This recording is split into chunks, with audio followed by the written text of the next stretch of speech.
shadow lingers on the wall, like you never really win. I still hear your footsteps in every word you never meant. You said you needed freedom, said love was hard to keep, but you left your heart beside me. Now it won't let me sleep. After you leave, the night feels colder. Every song breaks me down. After you leave, I try to be stronger, but I just end up on the ground. You take the best part of me. Every time you say goodbye, yeah, loving you is easy. It's living after you that's hard. Your name is in my whiskey, your smile in my pain. I keep dancing with your memory, like it's calling me again. I pretend I'm done crying, I pretend I'm okay, but every road I take still knows your name.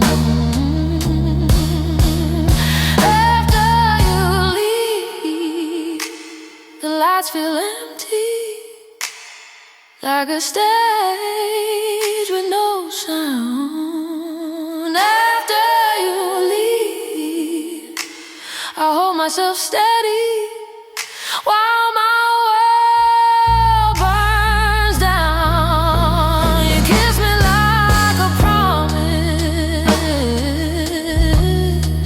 then vanish in the dark. Yeah, loving you is easy.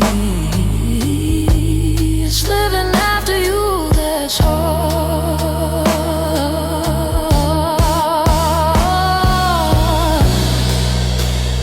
Maybe one day I'll stop waiting. Maybe one night I'll feel free. But right now all I know is you're still living in me. After you leave, I break in silence when no one watching me fall. After you leave, I keep the fire, even though you took it all. I gave you more than I should. You took it without a scar. Your loving you was heaven, but living after you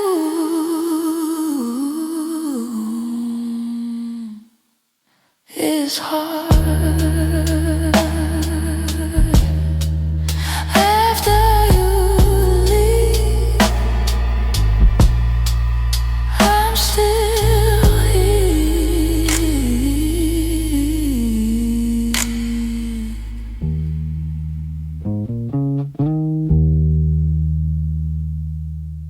There ain't no use to sit and wonder why, babe. If you don't know by now, use to sit and wonder why. It'll never do somehow. Oh, when your rooster crows out the break of dawn, look out your window and oh, I'll be gone. Oh, and you're the reason I'm traveling on. Don't think twice, it's alright. Ain't no use in turning on your light, babe. The light I never known. Oh, now it ain't no use in turning on your light. I'm on the dark side of the road. Oh, now I'm thinking and wondering, walking down the road. Oh, I once loved a man, a child, I am told. Oh, I gave him my heart, but he wanted my soul.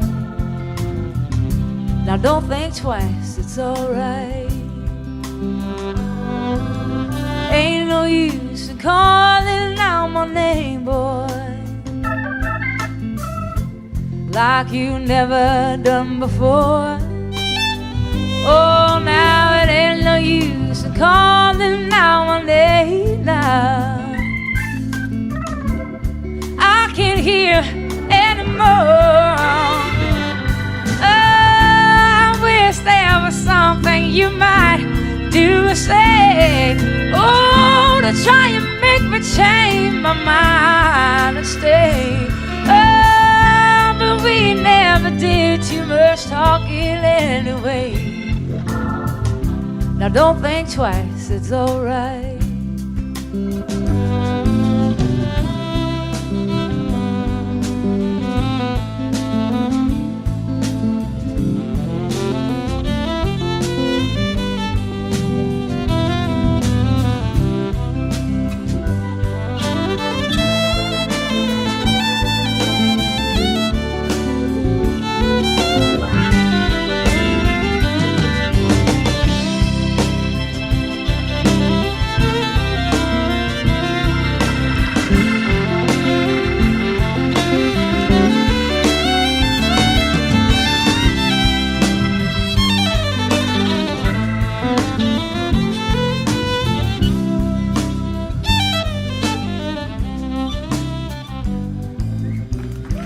So long, honey, baby. Where I'm bound, I can't tell. Oh, my goodbye's too good a word now. So I'll just say farewell. And I ain't saying that you treated me unkind. Oh, you could have done better below. I shall adore mine. Oh, you just kind of wasted all my precious time. Now don't think twice, it's alright. Oh, you just kind of wasted all my precious time. Don't think twice, it's alright.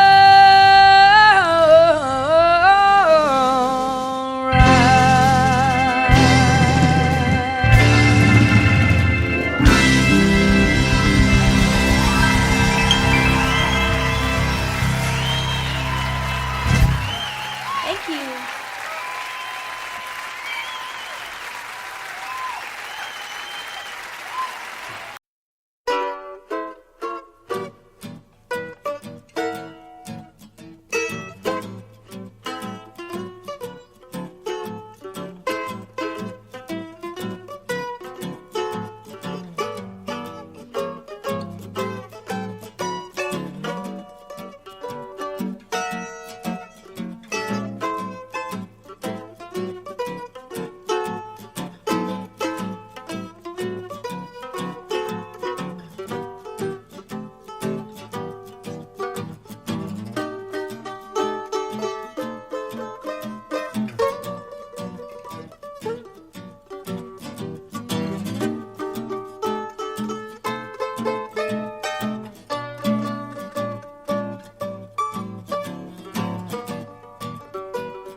Midnight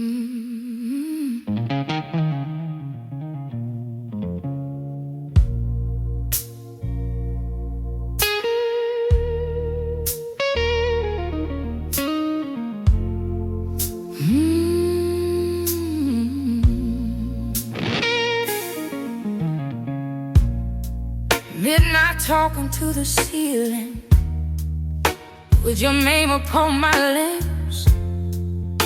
Every promise that you gave me still tastes bitter, still hits. I tried whiskey, tried silence, tried running far away, but every road keeps leading back to you, back there yesterday. 'Cause it still burns inside like a flame I cannot run. Your love is my addiction. You were never done. I scream your name in shadows. I bleed it through my pride. Yeah, you left me broken, but it still burns inside.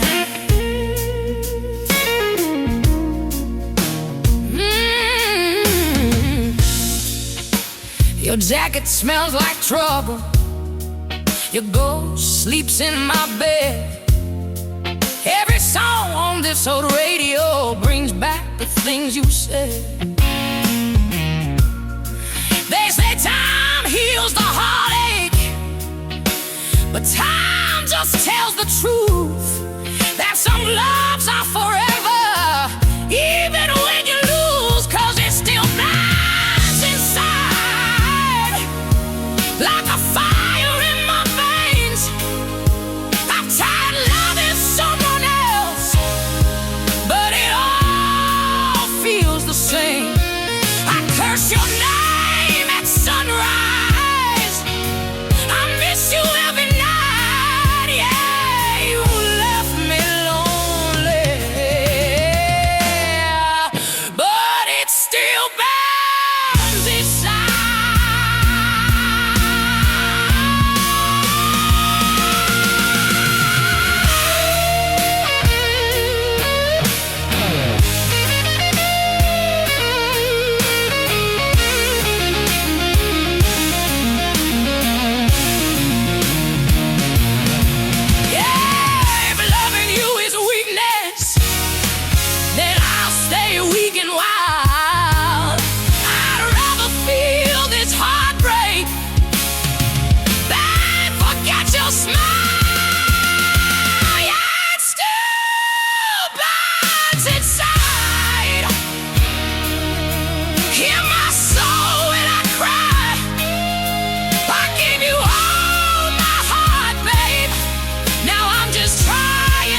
Survive if loving you is sinful, then I'll pay the price.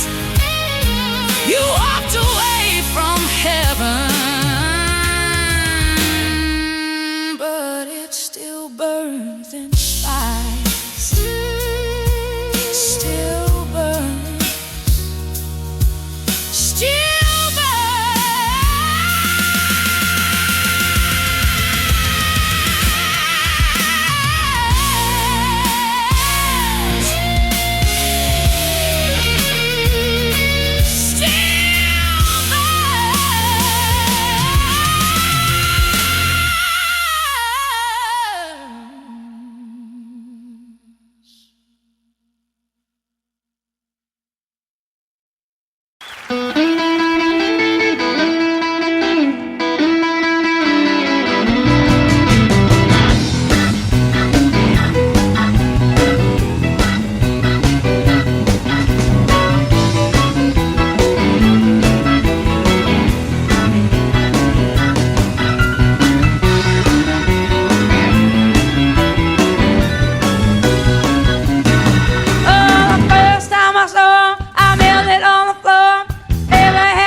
shadow lingers on the wall, like you never really went. I still hear your footsteps in every word you never meant. You said you needed freedom, said love was hard to keep, but you left your heart beside me. Now it won't let me sleep after you leave. The night feels colder, every song breaks me down. After you leave, I try to be stronger, but I just end up on the ground. You take the best part of me. Every time you say goodbye, yeah, loving you is easy. It's living after you that's hard.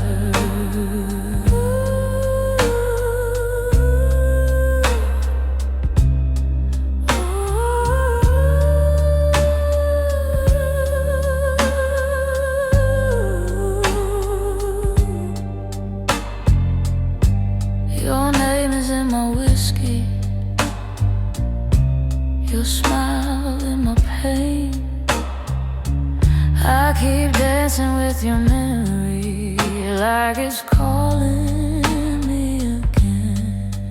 I pretend I'm done crying, I pretend I'm okay, but every road I take still knows your name. After you leave, the lights feel empty, like a stage with no sound.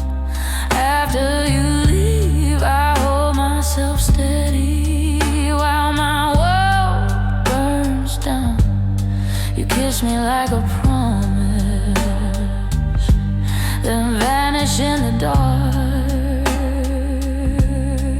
Yeah, loving you is easy, it's living after you that's hard. Maybe one day I'll stop waiting, maybe one night I'll feel free, but right now all I know is you're still living in me. After you leave, I break in silence with no one watching me fall. After you leave, I keep the fire, even though you took it all. I gave you more than I should. You took it without a scar. Yeah, loving you is heaven, but living after you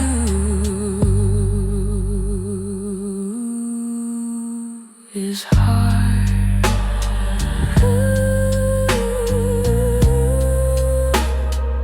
After you leave, I'm still here.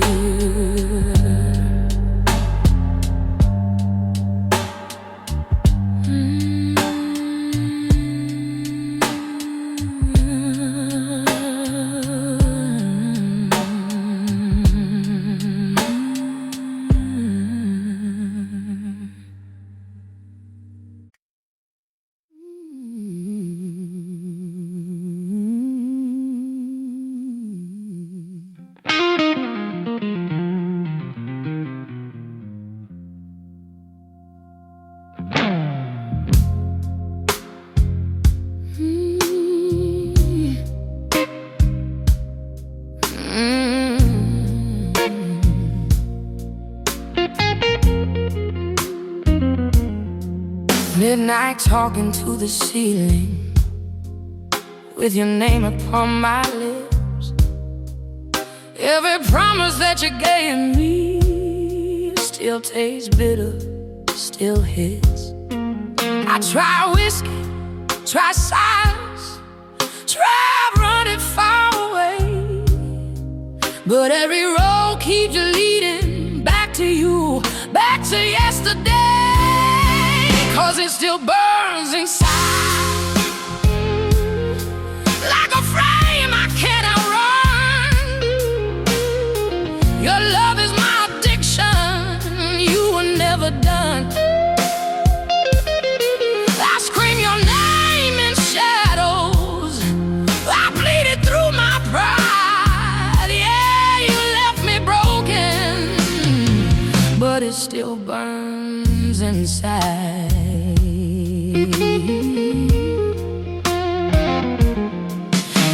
Your jacket smells like trouble, your ghost sleeps in my bed.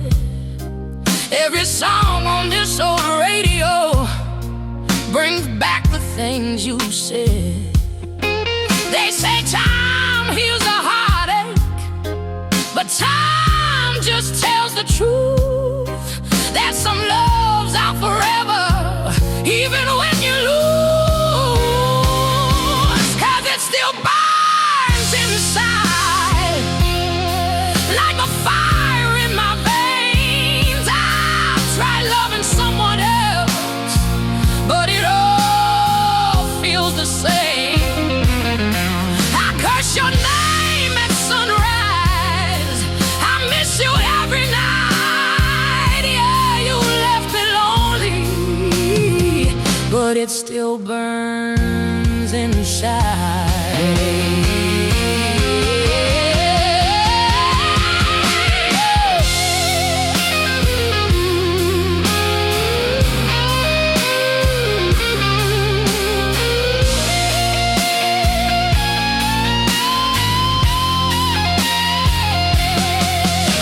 If loving you is weakness, then I'll stay weak and wild. I'd rather feel this heartbreak than forget your smile.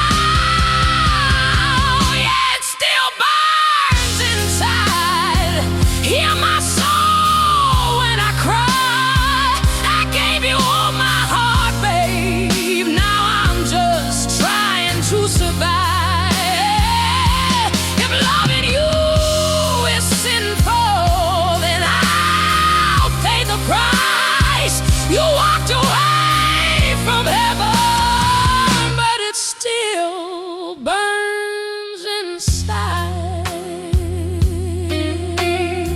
Still burns, still burns.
Cuando llega la noche, yo recuerdo tu cara y en las olas del mar siento tu voz y en la luz de esta luna es tu piel que me roza.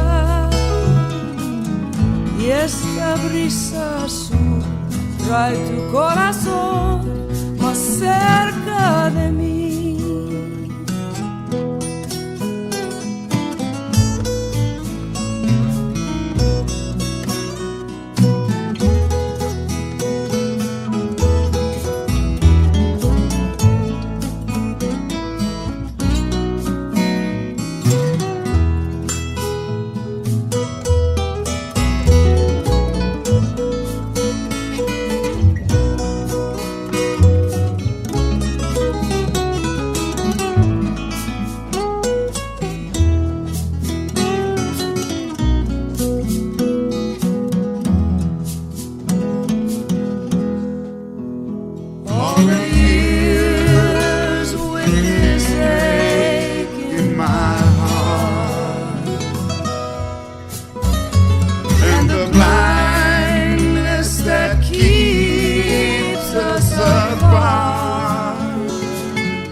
su cara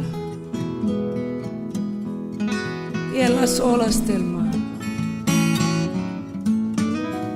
yo siento tu voz. Y la luz de esta luna es tu piel que me rosa y este brisa azul trae tu corazón más cerca de mí. Esta brisa azul trae tu corazón más cerca de mí.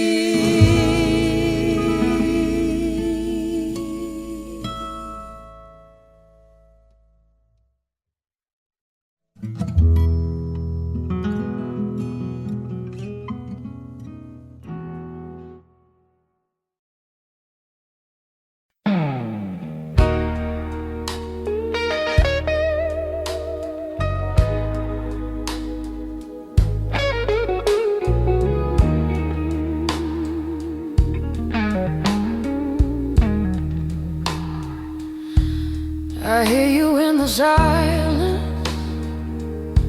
like a whisper through the rain. Every shadow pulls you closer, but I'm broken by the pain. And I try to forget you, but it ain't no use tonight. Your memory burns like fire in the fading morning light. So let the ashes fall and let the echoes cry. I'll sing for you, baby, till the stars refuse the sky. Your name lives in every heartbeat. Your voice lives in every song. I'm holding on to your shadow, though I know it's been too long. Your silhouette and candle glow brings fire to aching bones. I trace your name in empty rooms, but find I'm still alone. Maybe time will heal these wounds. Maybe hearts can learn to fly.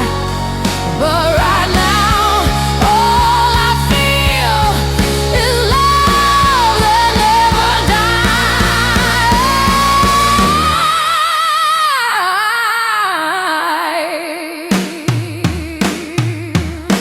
So let the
'cause it's going to be raining outdoors.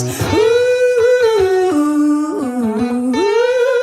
the woman I love, yeah, I stole her from my best friend. Some joker got lucky, yeah, stole her back again. You better come on in my kitchen, hey, 'cause it's going to be raining outdoors. Ooh, the woman I love, yeah, I stole her from my best friend. That joker got lucky, yeah, and stole her back again. Hey, you better come on in my kitchen, 'cause it's going to be raining outdoors.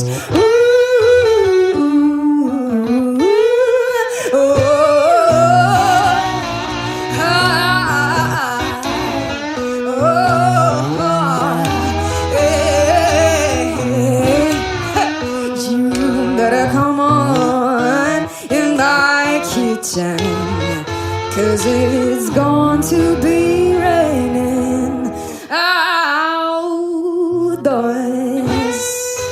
Ooh.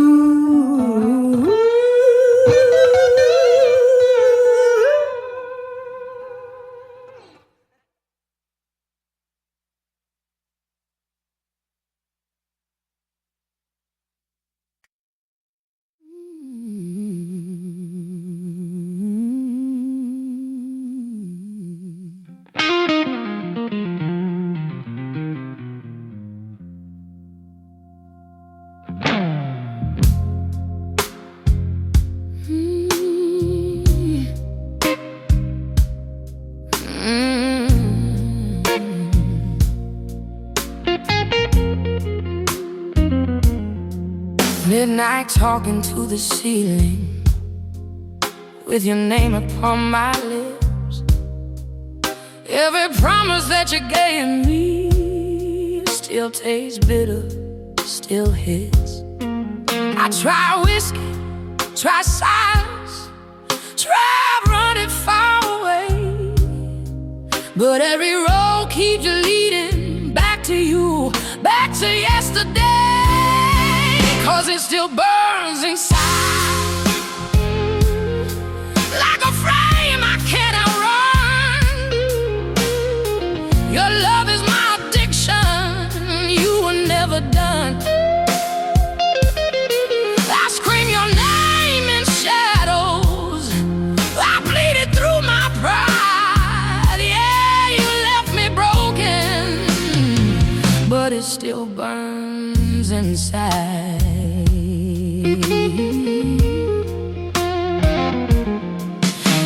Your jacket smells like trouble, your ghost sleeps in my bed.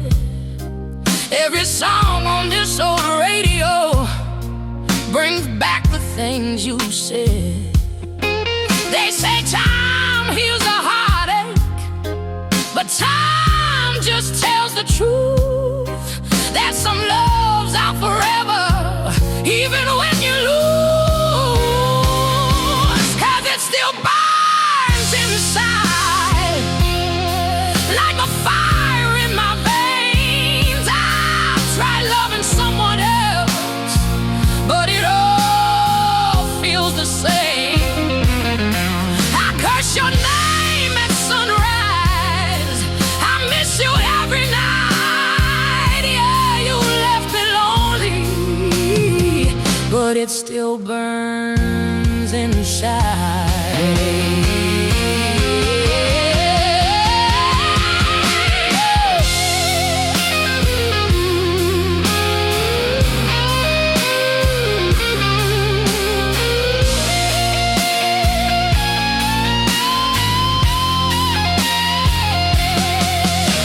If loving you is weakness, then I'll stay weak and wild. I'd rather feel this heartbreak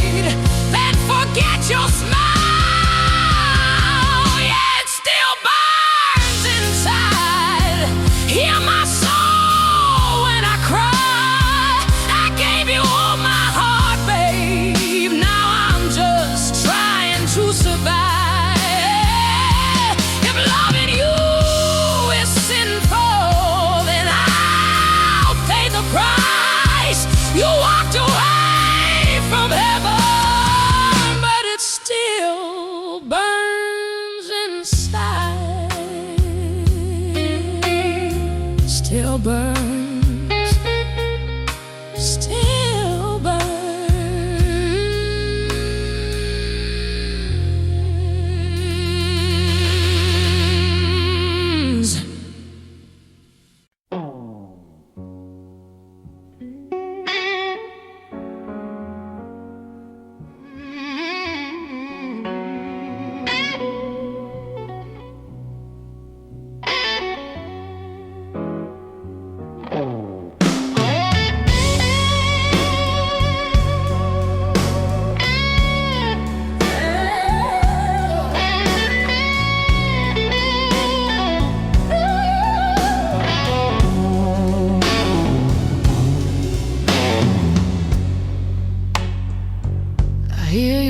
Silence, like a whisper through the rain.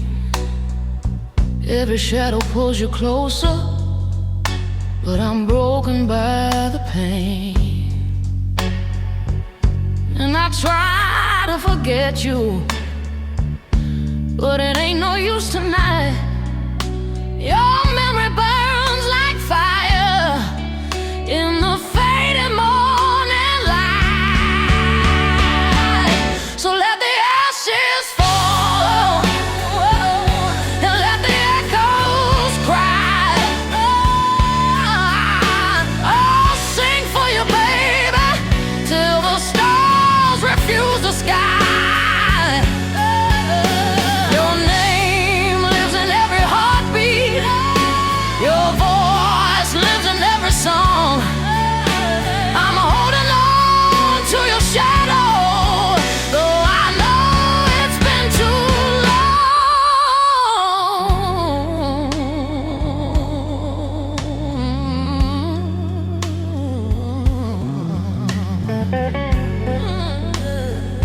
Your silhouette and candle glow brings fire to aching bones. I trace your name in empty rooms, but find I'm still alone. And maybe time will heal these wounds. Maybe hearts can learn to fly. But right now all I feel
Had dinner with him last night. The Grey Man. Oh, were you? Basher. Oh, Basher. He's fantastic. What a fine man. A fine musician.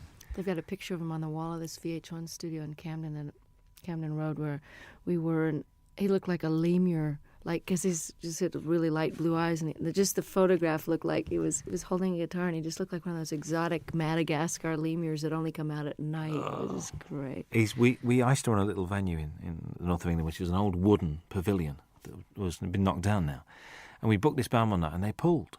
So the agent said, "Well, I've got this other band called Brinsley Swartz. Do you want them to come?" Yeah. So we said, "Okay." So they turned up, and it was just brilliant.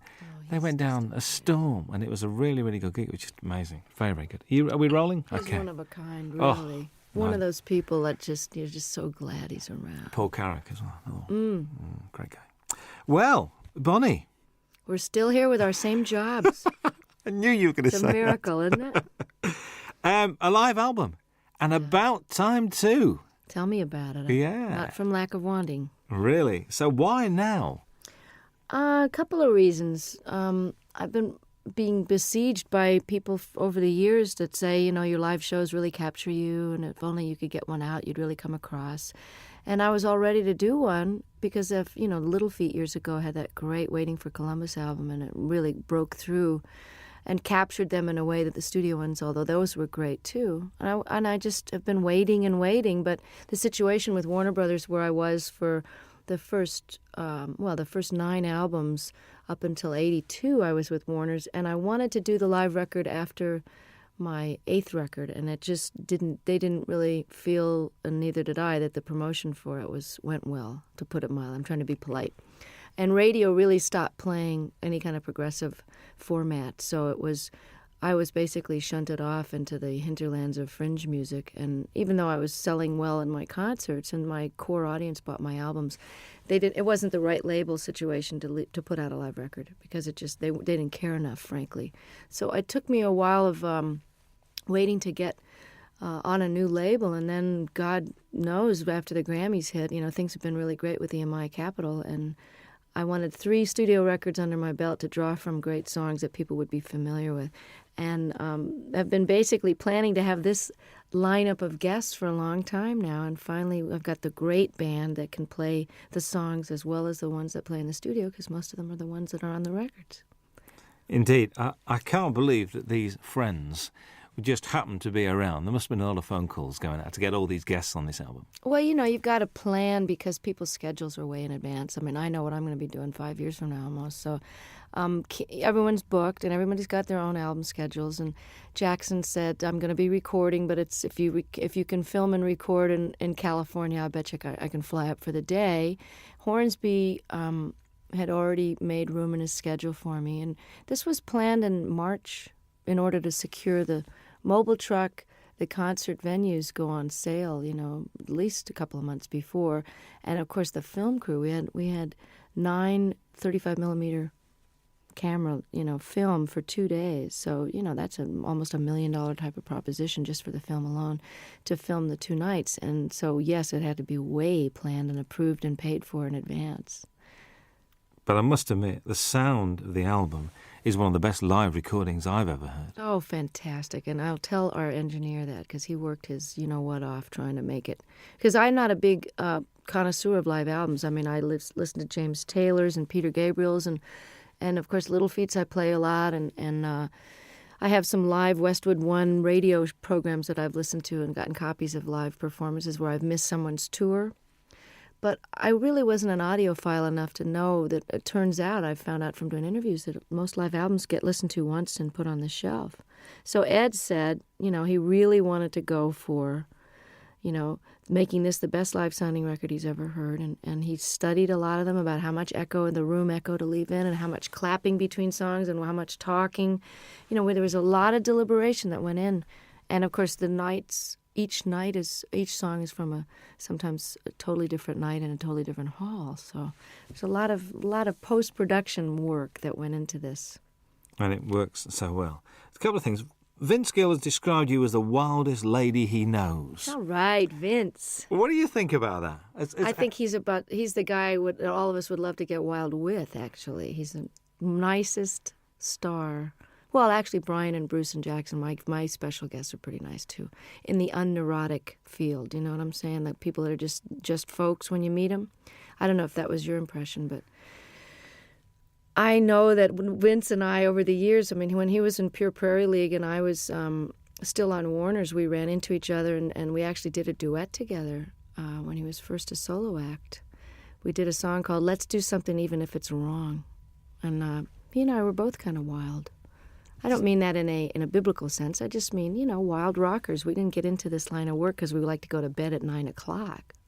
Well, you don't start till late anyway, do you? It's not late. You know what? I get up early when I'm off the road, I like the daytime hours, because if you're not up partying at night, there's really no reason to be up past midnight unless you just get into one of those great moments when you can write and you're reflective and everybody else is asleep. But I've started to really like the early morning dawn hours. In London, when there's nobody else around, it's very good. I was in New York last year, and we drove out of the city to. We just drove out for about an hour at about 6, 7 o'clock on a Sunday morning. Nothing in New York. Very strange feeling. I very, bet it was very bizarre. strange. I bet. Very, very weird. Do you think in marriage has given you a different outlook on life? Have you calmed down or not? Or do Michael and you have a sort of a thing, you know? I don't think marriage has much to do with the calming down. I think just getting older, from your 20s to your 30s, there's a certain calming down. And I don't know about your life, but most of the rockers I know, and by rockers I mean not such as a musical categorization as in party as much as you want and can get away with kind of a thing. You know, like I would never jeopardize my job or walk around stumbling. And, you know, I never was one of those kind of visibly out of it kind of a person where people would comment on it. It was more like a private thing after the show. But lifestyle changes in your 30s are necessary if you want to keep your wits, your memory, your looks, and your health, not to mention the most important, which is your music. So even though I never jeopardized my job, I think my effectiveness, how many hours of the day I was able to be productive, was starting to get affected by my extracurricular activities. So my calming down that way happened in my mid-30s when I kind of quit drinking and took up yoga and bike riding and doing all those things with the ravages of time, so that you end up feeling more energetic and more able to do your gig and have more fun, because it just isn't fun to feel bad, you know. I mean, I know some people make a career out of it, but the feeling bad is for the young. And marriage has just been, it's a challenge, and it's very adventurous, and it's exciting to know that somebody's not going anywhere when you have a big row. But it's also comforting to know that there's a level of commitment that makes the rough times more doable, and that makes the sweet times very, very deep. And, you know, the learning about each other and learning about yourself. Stuff comes up in marriage that didn't come up when you're living together with other, you know, I didn't live with Michael until we got married. And you repeat patterns in your parents' marriage, whether you wanted to or not. And I found that to be a very big surprise, because it didn't happen before until you get married. I think you hear those words coming out of your mouth and you go, there she is. There's that mom thing again. Bruce Hornsby appears on there. 2 very different songs on this album. Very much Thing Called Love and I Can't Make You Love Me. He's not only a great musician, but a really nice guy. And these 2 songs not only show the diversity of your talents, but also his as well. Was that why you asked him to play on those 2 songs? You know, it was one of those things where on the tour we did together last year, we did a 4-month double bill of the Outdoor Sheds when my new album was out. And it's quite obvious that I just think the world of him. I mean, and he made such a difference on I Can't Make You Love Me. And then he invited me to play on and sing on his last record before this current one. Then we did the tour together, and as an encore, he came out and played the accordion, and he's a great practical joker, so it was a way to keep him off the monitor man's back, where he would probably have given me nothing but hi-hat and the monitors and messed with my sound on stage. So I kept him out of trouble by having him on stage, and, you know, he's my favorite singer and writer, I think. It's just, you know, Prine and Jackson Browne and him, that's it, and Paul Brady. I Can't Make You Love Me, I can't even imagine recording live without him on it. So he was very gracious, and I just got to participate in his PBS special and got to play with Pat Metheny, the 3 of us on stage alone, singing The Tide Will Rise. And it was just absolutely a highlight of, you know, my respect for those men is just unbounded. And his musicianship is far surpassing anybody in the pop world that I know. You know, he's really as nice a person as he is a genius, too. Whenever I bump into him, it's like, you know, and it's like he sits down and he talks and he takes time. Mm-hmm. It's never, so I've got to rush now. He's just one of those guys. And I thought his current album was very, very good. I do, too. I mean, he's really a jewel, you know, and such a normal guy, just like Don was. And it's interesting because I've gotten to know Brian the last few days more because we've been hanging out at the Top of the Pops. And he also is totally without any kind of ego attitude. And he's not neurotic and paranoid or any of those stuck-up things that people get when they get to be a big shot. And I'm so lucky to have these guys as models because they've been famous longer than me. Hornsby came out of the box with big hits, and he's just nonplussed, totally regular guy. That's why you get on so well, because you're the same. You've got the same attitude, and that's why, and it shows. I reckon this record's great to listen to when driving. I mean, I've been driving around listening to this. I think it's brilliant. God, I'm so glad. It's so new that I haven't had reviews yet. So this is it. Give it to a friend. So go and drive around, listen to it, and it's great. A song on it, Shake a Little. New song to you. New song by the guy Michael Ruff, who wrote "Cry on My Shoulder" on Nick of Time, and. I listen to so many tapes of things where people have a cover letter that says, "This is so perfect for you. We've had you in mind," and then it's just dreck. So I appreciate the thought, but, I don't know whether to throw a bucket of water on them the next time I see them or just never answer their phone call. And then there's these jewels like Michael Ruff, who's a brilliant artist on his own and has never gotten the attention he deserves. And I think he's actually got quite a good career in Sweden going on for some reason. But he had 2 great records on Warner Brothers years ago, and the women are all mad for him because he's absolutely gorgeous. But what an unbelievable tune. I'm glad you mentioned it because I love it. I think it made a good single, actually. I was listening to it. I think so, would make too. A good single. Matters of the Heart is haunting. I mean, that's one where I think you mentioned this capturing the audience. You could hear a pin drop in that auditorium. They're all there as one, I think. I mean, and hadn't heard the song before, too, so that was really which is great. like, ugh. Yeah. And, did you feel that was a special performance that night with them? Exactly. That was why we picked that night's performance. I mean, all the great part about recording 6 nights is that we really got the best performance of each one. It was hard to choose sometimes, but there was always one that had that pathos and a unity of, whether it was a spontaneity or just not thinking about it. Everybody forgot about the tape, and the audience, for whatever, it's almost like a great meal or making love. There's just that one evening where it's that you're doing the same thing with your lover that you've always done, but it's just fitting and feeling perfect. And that this track has got a soulfulness to it, kind of a Ray Charles thing that, Michael McDonald is an incredible writer and singer. So the fact that to wrap myself around one of his songs like this is, you're as good as your material, and like I Can't Make You Love Me, this is one of those classic songs. I think what's nice about this record as well is it's not Bonnie Raitt's greatest hits live, which I'm so pleased about. It's a real, it's almost it's a comment and it's a reflection. Was that purposeful, the way you selected the songs? Yeah, and I'm glad to hear you say that. This is terrific that it's coming across, even in its shortened 1-disc version of the 2-hour concert. I mean, we were actually surprised, Don and I, when we had to narrow this down, that this played as well, and we almost like this order better than the ones with the extra 4 songs on it. I had no intention of doing a greatest hits because why would somebody want to buy it?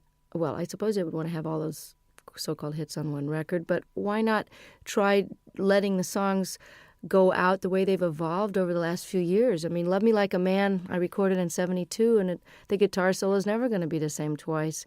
And certainly Have a Heart and Love Letter and different songs from Nick of Time, all of these songs have taken on their own character depending on the tour that we play them. Each tour, everything gets a little shifted by the band members, because just to keep it interesting, but also they just grow. Tempos are changed, Have a Heart has a kind of a South African guitar part on it, and that's partly because I've got one of the greatest guitarists as a foil now, George Marinelli, who used to play with Bruce Hornsby. So I wanted to add something different to the older songs and give people, we got 6 new songs, so it's a little bit of everything. I think so. Charles and Ruth, I'm pleased they're on there. I get the impression the way you were together, there's a real mutual respect amongst the 3 of you guys. Oh, total. And, I mean, of all the people that are on a stage at once, everybody has admiration so deep that, I hope it comes through, and I'm glad to hear you say that it can be felt, because Ruth Brown single-handedly was such an influence on Etta James and Aretha Franklin and all the people that I grew up listening to when I was old enough to read about their influences. They were the ones that mentioned Ruth, because I, of course, was only, 1 year old when her first record came out. But she's built Atlantic Records with her singles in the late 40s and 50s, as did Charles Brown, who's no relation, by the way. They just from a totally different part of the country, but he also was seminal in starting the whole West Coast blues sound, the transition between the post-war jazz era, and he took his Texas very funky roots. He also was classically trained, and he melded them into the style of jazz with the Art Tatum flavor and the beautiful classical music, to where Nat King Cole became famous based on the music that Charles Brown was doing. And, of course, Ray Charles is a direct descendant, although he doesn't credit Charles, and has never turned around and really helped him, nor have Chuck Berry and some of the other people that really grew up idolizing him. And I always felt it was strange that the great rhythm and blues artists and the white artists of today, who owe such an incredible debt to these pioneers, would not only not put them on the show, or at least throw some money towards the organization out of which they can get some health insurance, since they didn't get any royalties. Because this is the biggest criminal revelation I found out in the last 6 years, is that nobody before 1970 did get royalty participation. And we've just now gotten to the fourth large company to only now, 6 years after the organization was founded, to agree to pay a 10% royalty starting today, for example, as opposed to 30 or 40 years of lost royalties and 10 years of CD sales with no money coming, no health insurance. You know, every other industry has health insurance and takes care of their own, except ours.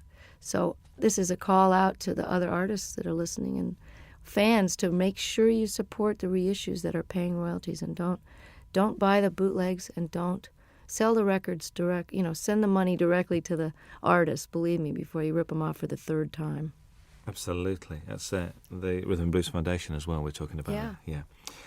Good to see blues on this. A fine tribute to Mississippi Frag McDowell. And I remember one night in the middle of winter going to Lancaster University, which is like in the middle of nowhere, because a friend of mine rang me up and said, "We've got to go and see this guy playing." I said, "What's it?" He said, "Mississippi Frag McDowell." I said, "Okay, we'll go." Went along, there was 8 people there. But the guy putting it on loved him, and it was obvious. The guy running the gig said, "Look, I spent my money on this, and just come and enjoy yourself." Isn't that the greatest? Because Fred, I'm telling you, was the most exuberant blues man. You know, they always say, oh, they're so full of pain and grief. I mean, Fred loved to play more than anybody I ever saw, and they're just re-releasing I Do Not Play No Rock and Roll, one of the greatest double albums, and I think it was recorded here in London.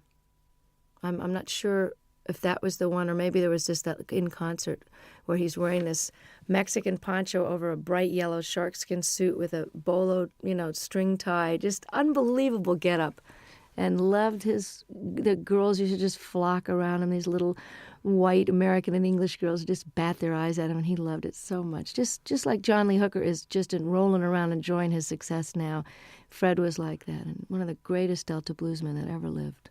I mean, you say on there, you think these songs get better with age. Do you think your work gets better with age? I sure hope so. I mean, don't you think you're better at your job now? You got more seasoning and humor and perspective and knowledge.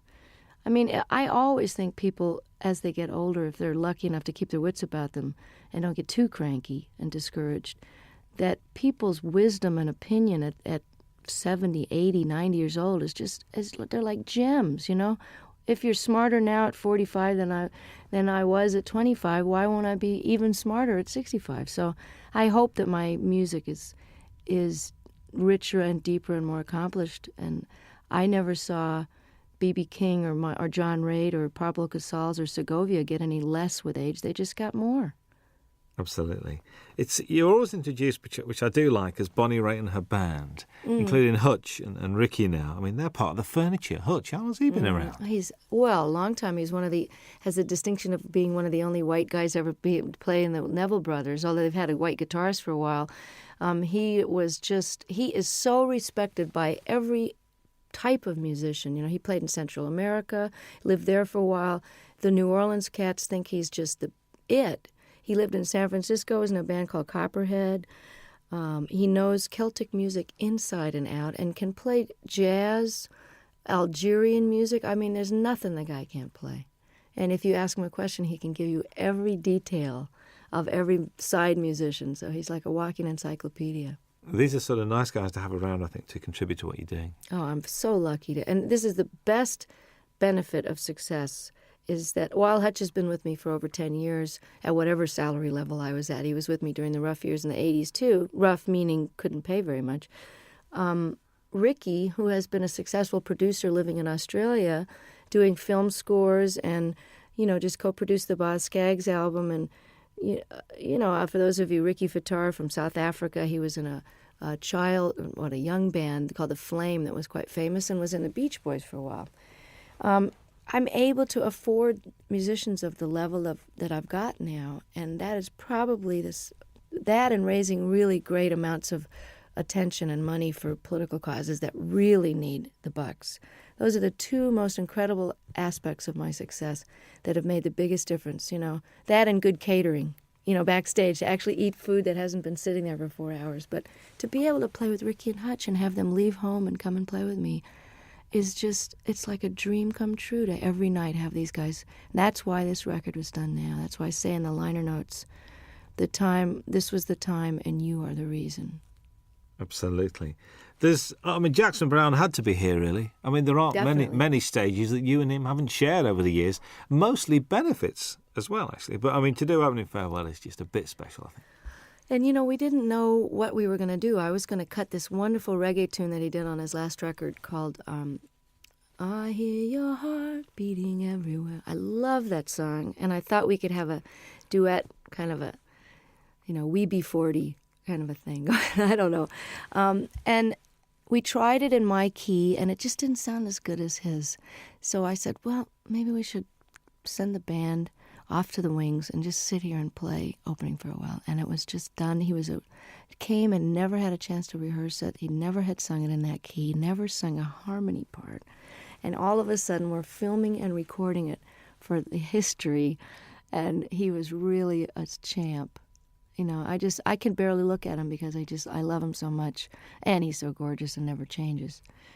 But yeah, I said that he had to be on the live record because he knows too much about me, and I'm afraid he's going to talk.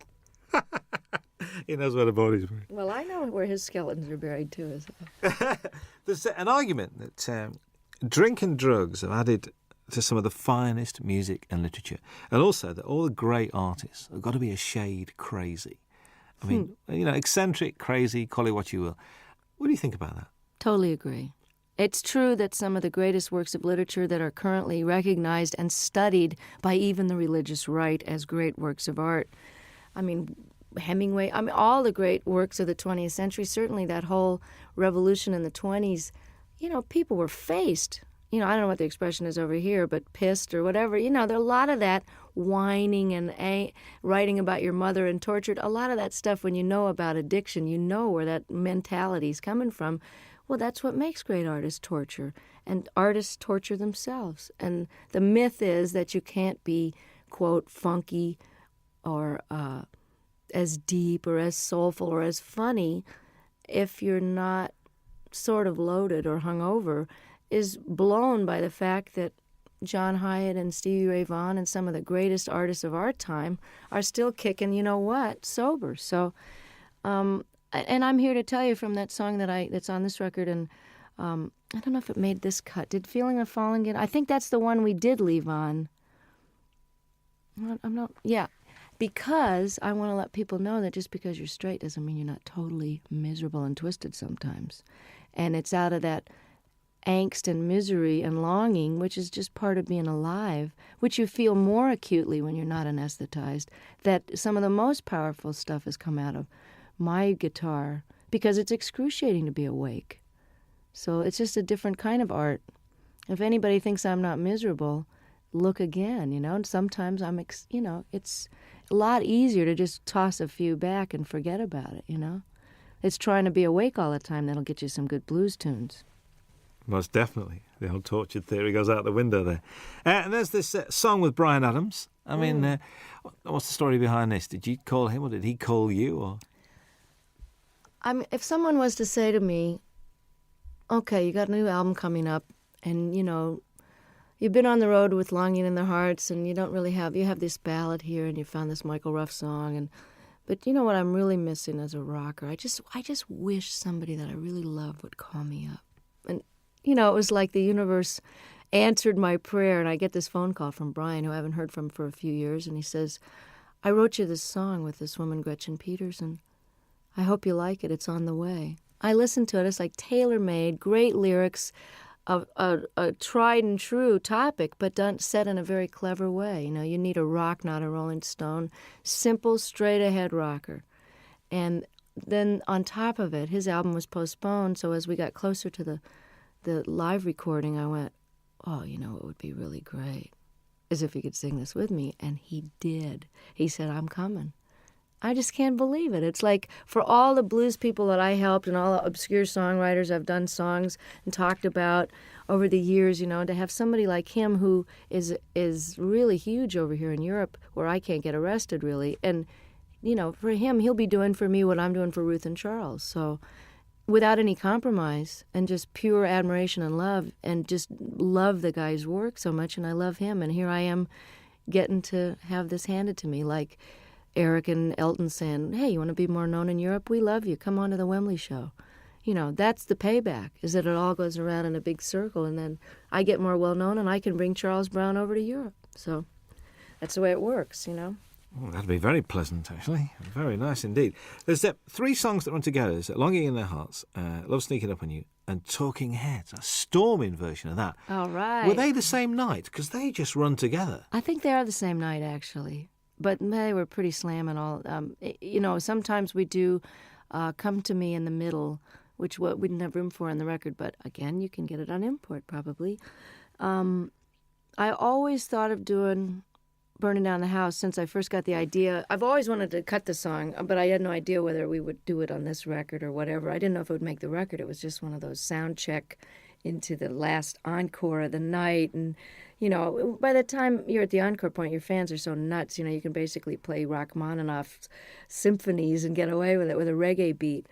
But I love Talking Heads. I love this song. Always heard it with slide guitar. And it's very similar in the clavinet part to Love Sneaking Up on You. So I had them as a segue, like half of Burning Down the House into Love Sneaking Up on You. And about 3 gigs into the tour, all the reviews were mentioning, and the audience was jumping up and standing. They were mentioning Burning Down the House. So Don suggested, he said, hey, why don't you just finish the song and flip the order and stick it on there and we'll put it on the record. And I said, no, nobody's going to go for that. And hey, I like it. Listen, it works really, really well. Kim Wilson guests on the album as well. When the Fabulous Thunderbirds are one of the best-kept secrets in Europe, like yourself. Well, that's why I plan to change it. I mean, I'm really glad that by doing a record with Delbert on Luck of the Draw, that 5 million people have that album and now know who Delbert McClinton are, as if anybody's been asleep in a closet and doesn't know. The other great white singer of rhythm and blues is Kim Wilson, and one of the greatest living harmonica players. And Kim and I have been talking about doing this song and performing it together for years since they first wrote it on a record tastefully entitled Butt Rockin', which I'd love to hear him explain that to his folks. Oh, son, what's the name of your new album? Well, Mom, we decided to call it, you know. So if I can get Kim more exposure in parts in the, you know, for the moment that I'm in the sun here and just let people know how brilliant this guy is, I'll be able to die happy because he is just incredible. You know what? Listening to this record, I do have a problem because I'm not now going to be able to say to people, you mean you don't know who Bonnie Raitt is? This is causing me a bit of disturbance here because it looks like the single's going to work, and if the album works, you've knackered a lot of the things that you know who Bonnie Raitt is, and they go, who's that lady who sang that song? See, I'm enjoying coming over here and still being a cult artist, and that, you know, now I'm getting all letters from the people in the States going, you know, you were mine for 20 years, and now I really resent the fact that everybody knows who you are and they're playing you in the supermarkets. But I wrote the guy back. I said, hey, 20 years in small theaters, can't you cut me some slack? I get to have Ricky Fataar in the band and Hutch. Let me have a moment in the sun here. And while these rhythm and blues artists are still around, and while Kim deserves to be heard, let me show the rest of America about these guys. And I feel the same way about Europe. But if I'm a cult artist over here for a while longer, it would just be very nostalgic for me. I think so. It was a joy last time to walk into the Palace Theatre in Manchester and see it sold out. Wasn't that exciting? Joy. I'm inching my way to notoriety over here. And, you know, I'm really thrilled that this record, that you think it's great, because I'm so proud of it. I mean, it took me a long time to get these songs together, and I took a lot of care in the mixing of it and the choosing of them. And I think if you're coming into me new, that you'll be able to get a good glimpse of what it was like before in some of the blues stuff. And, I don't think anybody should be determined by their latest single. So, I'm not a singles artist. So if you've never heard of me and you hear the Bryan Adams track and you like it, check out the rest of it, because there's a lot of good people on there that deserve to be heard while they're still able to play. I think so. I think how anyone cannot be moved by Jackson Browne's version of Stay, I will never, ever know.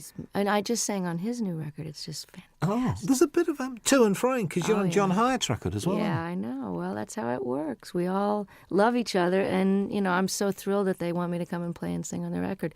There's a great band out of New Orleans called the Subdudes, and I'm on their new record, and it's a fantastic record. Support act on the tour, actually. Oh, it'd be. And That's if you got there early, That's right. They were over here in England. It's true. That's right with you. How's the songwriting going? I mean, we've been progressing. We've had like 3, 4. We're getting there. I'm inching up there in the quantity. But one of the reasons I'm taking a hiatus is because I haven't stopped working either on the Rhythm and Blues Foundation or the different benefits that I've done and organized. My own touring schedule, making up for all these years I didn't tour outside the United States. I haven't had any time to write, so it's time to go live a little bit so I've got something to write about. Because honestly, writing about the catering in my room in the hotel is not going to make it for a topic. And getting any more personal than I did on the last record would be a challenge, because I'm just going to have to figure out and take a break so that it's done from inspiration and not out of obligation. So does this mean that, I know because you're not a winter person, so come sort of spring, are you going to be treading these shores? I'm hoping to have the first break from touring in 25 years after this live record. I was doing this now, and I did a record with my dad, and it's out on Angel Records with a 42-piece orchestra. We did 3 songs together. It was just great fun. And I feel like I've done my bit with Charles and Ruth and Kim and done my major opus here, and it's time to take some time for me, because if you don't fill up and take some time off, there really isn't anything else to say. And I honestly don't think I'm going to be touring this next year unless for some ungodly reason, or perhaps truly godly reason, this record with Bryan and this record takes off in Europe, and then I'll be a brand new artist and come over and show people where it's really at. A brand new artist again? Yeah. Again. Well, I'm an overnight success, Robin, you know that. There's a description that I read, I'd like your comments on, really. After years of singing about broken hearts, faithless lovers and no good men, Bonnie Raitt entered the 90s at the peak of her already lengthy and impressive career. Has the 90s been good to you, do you think? Oh, yeah, definitely. I don't think you could argue with the kind of Cinderella story that happened to me when I just a lot of changes were made personally before the Grammys happened. But I think your 40s, while like as I was mentioning before, it's a little harder to be older and awake. It's also easier and more fun to be wiser. Does that make sense? It's easier because I know how to do things better, and I know how to handle stuff. I can handle my success. I can handle disappointments. I don't mind getting angry. I know that it's not going to last for 5 days. I'm just getting angry. So the process of growing up is happening now as it is for a lot of rockers, because it's just sort of a postponed adolescence sometimes until your 30s and 40s, and then that's when people settle down. So I've had a really great last 5 years, and I'm looking forward to another 25 and another couple of live records in the middle of those. Absolutely. Bonnie Raitt, thank you very much indeed. Nice to be back. Hi, this is Bonnie Raitt. Very happy to be with Robin Ross on your radio. I want to go to Scotland. If we send him a tape, he'll do a 2-hour special. Wow. He's like a big supporter, isn't he? These guys are just, Thank you, Dave. Thank you for the homeland, for the young girl who's found her way back to your shores any minute now. I'm threatening to show up for Hogmanay again. Again? Oh, well, tell people God. This time, will you? See, I'm the only one that remembered what happened those 3 days. The entire country was out of their minds. But the studio was. I'm coming back with a video camera because nobody in America believed it. They had some sort of sponsorship. They had little bottles of booze on the table, and there was like 65-year-old people just totally clapping and yahooing it up, which is a little glimpse of what like a Crosby, Stills and Nash audience is going to be like in 20 years. You know, will be a bunch of old geezers singing, you know, just a song before you go. But they'll still be all applauding. And Sheena will be singing Morning Train, and me and Brady will be out there on walkers singing Thing Called Love. Yeah, I found another Brady Buncher. Curtis Stigers is a Brady Buncher. Yes, he is. Curtis Stigers is a Brady Buncher. I found somebody else as well. You know, guess who cut Paradise is Here? Cher.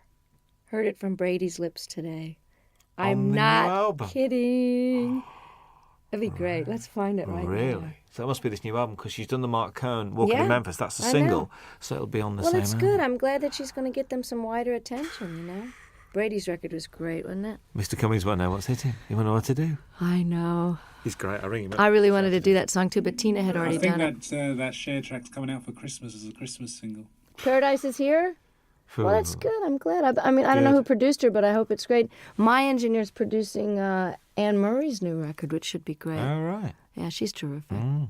When I call you up. Remember when she did that? She would do an acoustic, would she? She should have done. She wouldn't do an acoustic for us. She's doing one now. Hello. I'll come in here and do one. Yeah. We had John Hyatt. John Hyatt did 2 songs. Did he? Yeah, John did 2 songs. Finn did 2 songs, did they not? Which is Neil and Tim Well, Finn. they just told me to come and talk. They did Weather With You, and they did Nobody asked me.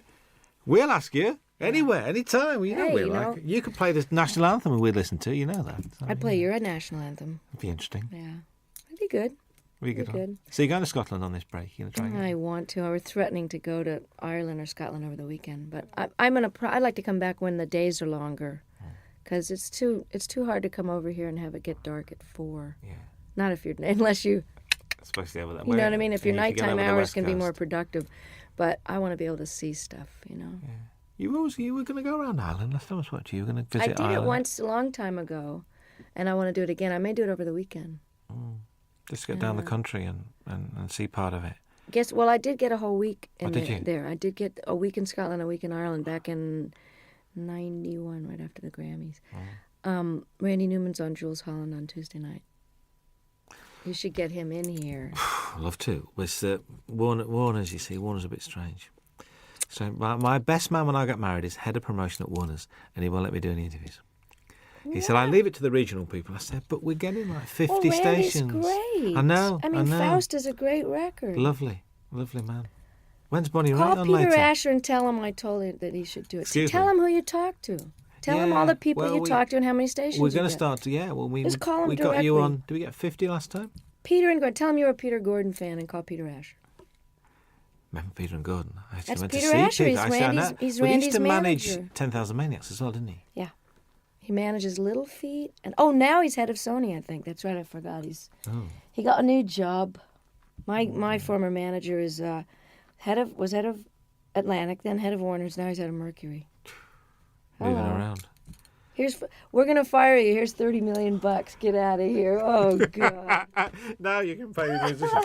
Here's another label. Oh, Could you sign that for me, please? Are you kidding? Thank you. I've got great. I've got a shiny one because you haven't got shiny pens, have you? Can I have that on tape, please? You haven't got any Robin tape. Ross has a shiny one. You haven't Thank you. Could you sign it for me?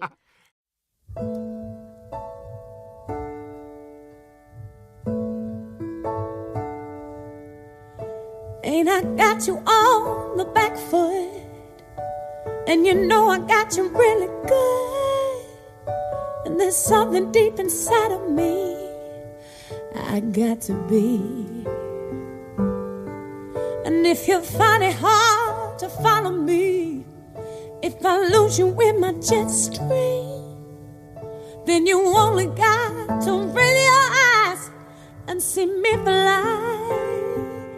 Don't tell me that I won't, I can't. Don't tell me that I'm not, I am. Don't tell me that my master plan ain't coming through. Do you tell me that I won't, 'cause I will. Don't tell me how to feel, 'cause I feel. And yes, I know what's real and what I can do. So you won't see every day. A little girl who found her way through a world that's designed to break on love of your dreams. And if there's one thing I would say to you, is that there's nothing that you can't do. And yes, it's all about your attitude. Don't let them get to you. Don't you tell me that I won't, I can't. Don't tell me that I'm not, I am. Don't tell me that my master play ain't coming through. Now don't you tell me that I won't, I will. Don't tell me how to think, 'cause I feel. And yes, I know what's real and what I can do. Ooh, yeah. Ooh, oh, don't you tell me nothing, no.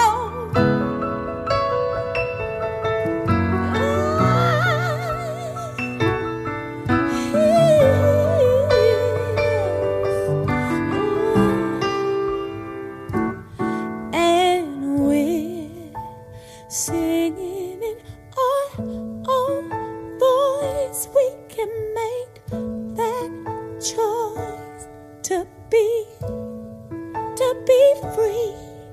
Yes, we're singing in our own voice. We can make that choice and be free now, to be free now. Don't tell me that I won't, 'cause I can't. That I'm not, 'cause I am. That my master plan ain't coming on through. It's coming on through. Don't you tell me that I won't, 'cause I will. Don't you tell me, 'cause I know what's real and what I can do. What I can do. I say, you sing, all right now. L-U-V. I love it. I'm loving, yes I do. And there's nothing you can do here. Music. Ooh, L-U-V. I love it. I love it, I do. Yeah. So don't you tell me now.